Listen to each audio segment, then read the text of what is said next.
মন্ডল দিদি ভারত থেকে দেখছেন, থ্যাংক ইউ সো মাচ। আমার এটা দারুণ লাগে দিদি যে আপনারা ইন্ডিয়া থেকে এত মানুষ আমাকে দেখেন।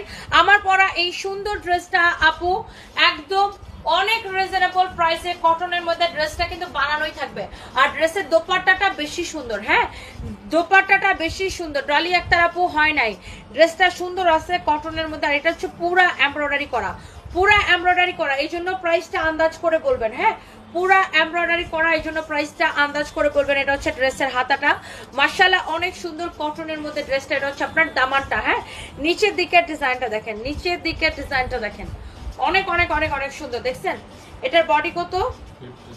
ড্রেসের বডি হচ্ছে 50, এই কামিজটার বডি হচ্ছে 50, মানে ড্রেসটা ফুললি রেডি করা আপনার স্টিচ করা কামিজ। হ্যাঁ এটার বডি হচ্ছে 50 আর এটার লম্বা কত? লম্বা 44, হ্যাঁ মানে 44, বডি 50 লম্বা 44। কত হইতে